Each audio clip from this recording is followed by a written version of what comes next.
Cooper Norris has quietly become Landman's most consistent bridge to Taylor Sheridan's familiar brand of Yellowstone-style violence, and at this point, it's no longer subtle. Every time the show needs a moment of physical danger, moral chaos, or impulsive confrontation, Cooper is right there at the center of it. Not because he's written as a hardened enforcer or a ruthless operator, but because the series keeps positioning him as the emotional fuse for its most extreme story turns. The result is a character who feels less like a developing young man in the oil business and more like a magnet for brutality. From early on, Cooper is framed as earnest, reactive, and driven by instinct rather than strategy. That alone isn't a flaw. In fact, it makes him relatable. The problem is how Landman consistently escalates his instincts into violence-heavy situations that echo the most criticized aspects of Yellowstone. Instead of letting Cooper grow through competence, negotiation, or failure in the business sense, the show keeps throwing him into scenarios where fists fly, guns loom, or lives are irrevocably altered. Violence becomes his defining narrative language. What makes this especially noticeable is how rarely Cooper actively seeks these confrontations. He isn't a bully, a thug, or a power-hungry climber. Yet somehow, he's always the one standing in the wreckage afterward. Whether it's stepping in to stop something terrible, reacting emotionally to injustice, or trying to do the right thing in the worst possible way, Cooper ends up paying the price, legally, physically, or psychologically. This pattern mirrors Yellowstone's habit of placing younger or more idealistic characters into brutal moments to force instant maturity. The Ariana storyline is the clearest example of this. Her assault is horrific on its own, but the show quickly pivots to Cooper's response, placing him in direct conflict with the law and turning his reaction into another high-stakes, violence-adjacent arc. Once again, Cooper becomes the conduit through which the show explores rage, consequence, and moral ambiguity. The trauma itself risks being sidelined as the narrative rushes to examine what Cooper did, what it costs him, and how far the system will push back. That's pure Yellowstone DNA. In Yellowstone, violence often functions as a shortcut, a way to strip away innocence and force characters into hard choices without earning those moments through gradual development. Cooper is increasingly being used the same way.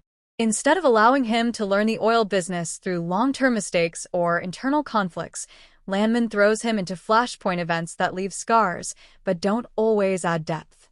The show tells us he's changing, but it doesn't always show how those changes translate into wisdom. There's also a tonal mismatch at play. Cooper exists in a show that claims to be about the oil industry, corporate power, and economic survival. Yet his most memorable moments rarely involve contracts, logistics, or leadership. They involve chaos, physical danger, threats, legal peril. That imbalance makes Cooper feel like he belongs to a different genre than the rest of Landman, one that leans far closer to Yellowstone's frontier justice than to grounded industry drama. What's frustrating is that Cooper doesn't need this level of violence to be compelling.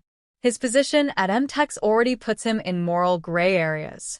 He could be navigating loyalty versus ambition, ethics versus profit, or family expectations versus personal identity. Those conflicts would be truer to the show's premise. Instead, the writers keep escalating his story through extreme external events, as if subtle character work isn't enough to hold attention. Another issue is repetition. Once or twice, throwing Cooper into danger feels organic. Over and over again, it starts to feel mechanical. The audience begins to expect it. When Cooper shows up in a tense situation, you can almost predict that something bad is about to happen. That predictability undercuts tension and turns violence into a narrative habit rather than a meaningful disruption. It also raises uncomfortable questions about how the show views masculinity.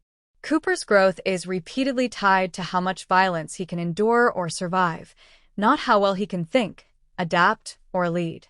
This is a long-standing critique of Yellowstone, where male characters are often forged through suffering and bloodshed. By applying that same logic to Cooper, Landman risks flattening him into a familiar archetype instead of allowing him to become something distinct. There's a deeper consequence, too. Every violent incident involving Cooper pulls focus away from other characters who could benefit from that narrative weight. Ariana's trauma, Cammy's leadership struggles, and the broader ethical failures of the oil industry all get crowded out by the immediacy of Cooper's latest crisis. Violence becomes the loudest voice in the room, drowning out quieter but more meaningful stories. The irony is that Cooper is often portrayed as someone who doesn't belong in this level of brutality.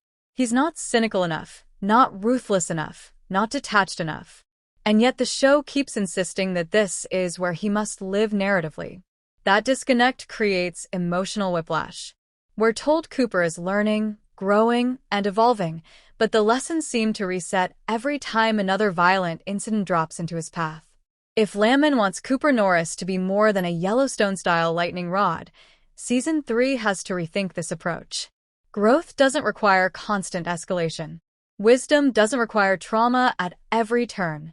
Letting Cooper succeed, or fail, through decisions rather than destruction would be a far more powerful statement. Right now, Cooper isn't just involved in Landman's violence. He's becoming defined by it. And that's a dangerous place for a character who should represent the future of the story, not its most repetitive habit.